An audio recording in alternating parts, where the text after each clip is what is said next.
Hello, everybody. I have some great news to share.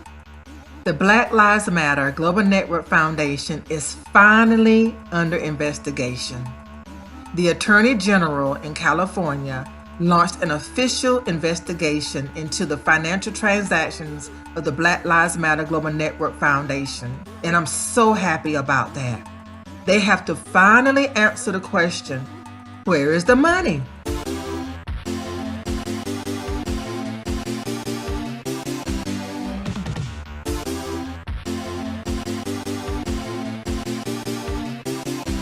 It is easily said that people bring the same attitudes into politics that they first cultivated in the field of religion.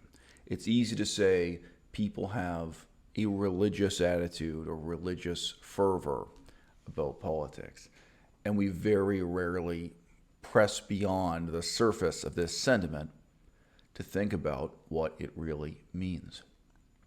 Yes, Catholics can give you examples of people who had cancer and who prayed for the salvation of their life, for the salvation of their soul, and mysteriously their cancer went into remission. As a scientific fact, cancer does go into remission sometimes, regardless of what you believe or who or what you pray to, what animals you may sacrifice to what gods. But tell me something, how many times have pious Catholics prayed and died of cancer anyway? What's the failure rate? How many times has this been discredited? How many times would this need to happen before we can say it has been discredited and we cease to believe in it, we cease to pray, we just move on?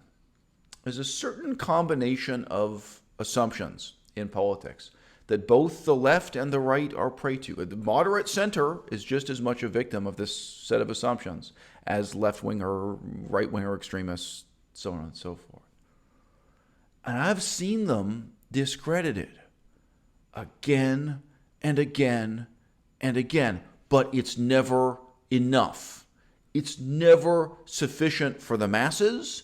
It's never sufficient for the journalists. It's never sufficient for the intelligentsia. It's never sufficient for the people with PhDs in political science to stop believing in this false idol, in this false god that they all worship.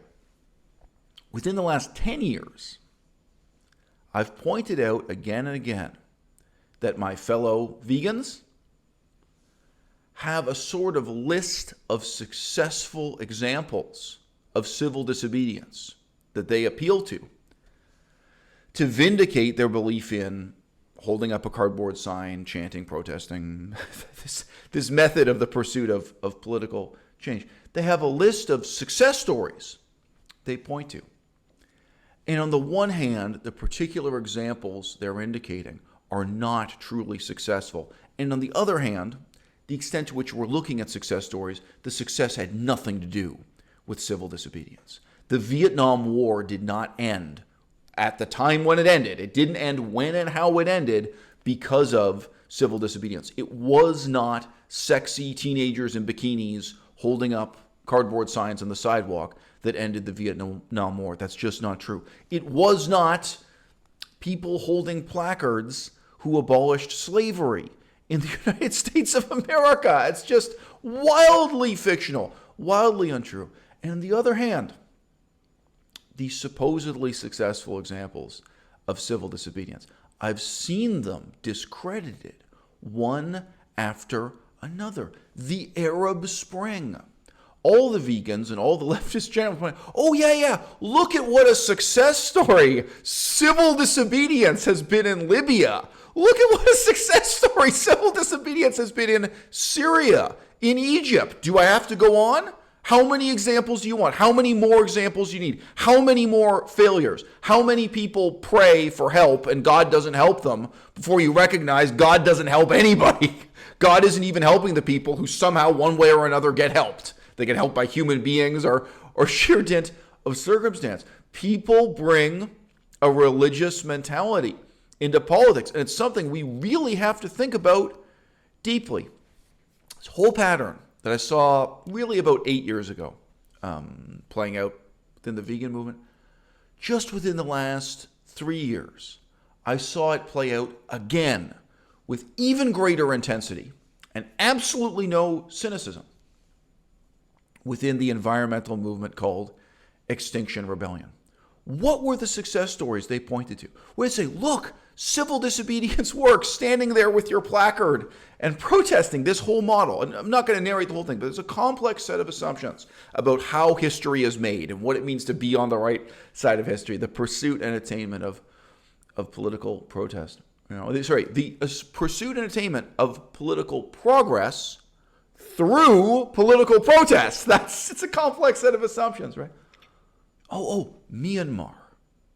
Just look at Myanmar. That's what Extinction Rebellion said. That's what Roger Hallam, the leader of Extinction Rebellion, said. Look at all the change. Look at the transformation. Look at the progress. Look at their opposition to military dictatorship and their creation of democracy. Well, just look.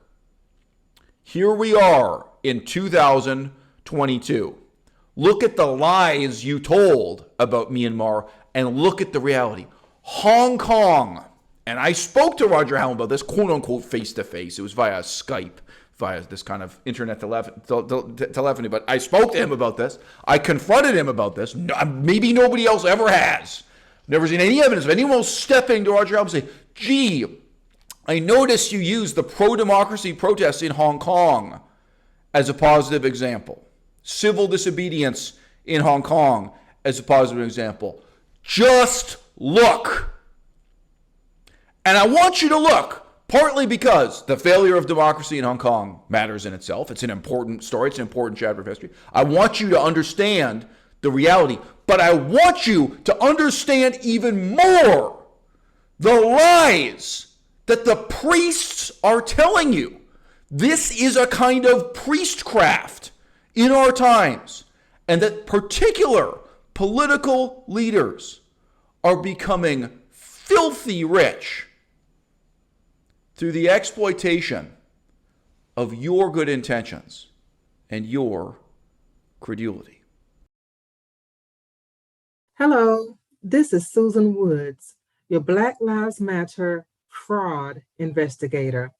Thank you for your time. I'm sure you've heard by now, the Black Lives Matter Global Network Foundation, led by Patrice Coolers, secretly purchased a $6 million home in Southern California in October of 2020. As a reminder, here is Patrice Coolers. She is one of the three founders and the former executive director of the Black Lives Matter Global Network Foundation. The sprawling home is a 6,500 square foot Studio City compound, which boasts 7 bedrooms and 7 bathrooms, a soundstage, music studio, pool, and parking for more than 20 cars. I have a question. Why did Black Lives Matter Toronto receive $6.3 million? Here is the answer. This is Patrice Coolers and her wife, Janaya Khan. The Black Lives Matter Global Network Foundation gave millions of dollars to a Canadian nonprofit run by Black Lives Matter co-founder Patrice Coolers' wife, Janaya Khan, to buy a 10,000 square foot mansion in Toronto that once served as the Communist Party's headquarters. This is the mansion that was purchased. This is the mansion that Patrice Coolers sent or transferred $6.3 million to her wife in Canada, Toronto, Canada, to purchase this mansion. So right before Patrice Coolers quit her position for the second time with the Black Lives Matter Global Network Foundation, she made sure to transfer $6.3 million to her wife in Toronto, Canada, to purchase this mansion for her wife's nonprofit organization, M4BJ, which I cannot find any information about in terms of the services it provides to the community, what the mission statement is, who serves on the board of directors. I cannot find anything about M4BJ as a nonprofit organization. I do know, according to the Toronto Sun and the New York Post, that several members of the nonprofit organization resigned after the purchase of this mansion because Janaya Khan, just like her wife, Patrice Khan Coolers, did not discuss anything with anyone about purchasing a mansion and for what reason. No one still knows what is going on. So now we're seeing how the money is being trickled out of the Black Lives Matter Global Network Foundation. From the $90 million that was generated in 2020 in the wake of the George Floyd murder, you have $21.7 million gone, divided among 30 LGBTQIA organizations, and you have $8.1 million gone to operating costs, and now you have another $6.3 million gone to purchase a mansion in Toronto, Canada, and no one knows why. Where is the money? Specifically, where is the $90 million that they generated, that they admitted to generating last year in the wake of the George Floyd murder? I not only investigated the Black Lives Matter Global Network Foundation, I investigated all of the chapters that are listed on that website, the 18 chapters. And how I investigated the chapters, I created a list of questions like who are the leaders? What's the mailing address? What's the phone number? What's the email address? What social platforms do they use?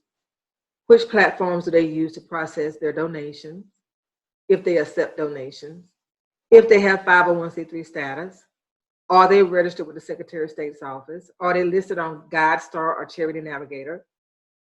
And finally, the big question is, where is the money going?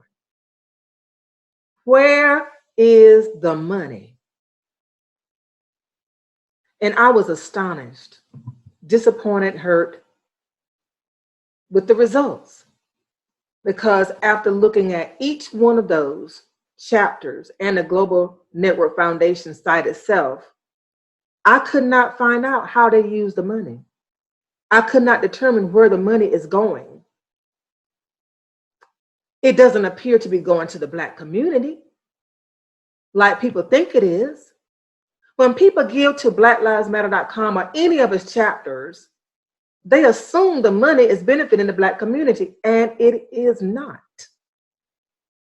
I could not find one piece of evidence that showed that Black Lives Matter actually sponsor community events to help Black people, or to provide community programs, or to provide community services for Black people. I could not find it. And I looked. Now, I hope someone can prove me wrong. I would love for someone to say, Susan, here, look. Black Lives Matter is providing a reading program for our kids. See? They are creating a community vegetable garden. See? They are helping people pay their bills who have lost their jobs due to this pandemic. See? None of that is shown. What's the end goal? What were you trying to change? What was the idea? I realized that you were angry about what happened. I can certainly relate to that. But I just have one question for you now. BLM protesters, do you feel stupid? Do you feel stupid right now? When you think about the way things have changed since you were marching last year, the Black Lives Matter Global Network Foundation, which is supposed to be like the headquarters for all of these smaller entities, is imploding. The three founders have taken the money and run. They've gone. So do you feel stupid for marching the way that you did last year? Everybody marched together, diverse groups of people from all walks of life. The media paid particular attention to the fact that white people were marching too. Everywhere you looked, you saw a George Floyd image on something. And everybody was just showing pride in that sign. Black Lives Matter. Then we took a knee. We raised our fist in the air to signify power in the Black movement. We demanded police accountability. We wanted to defund the police. All of that took place last year. Protesters, do you feel stupid? Young, old, middle-aged, yelling, Black Lives Matter, Black Lives Matter, Black Lives Matter. To what end? What policy changes on a federal level have we seen? Every website I went to talks about demands. We demand this. We demand to defund the police. We demand to stop racial profiling. We demand ABC. There is not one thing that I'm seeing that says how you're going to meet the demands. It's just a whole lot of yelling, a whole lot of demands with no plan.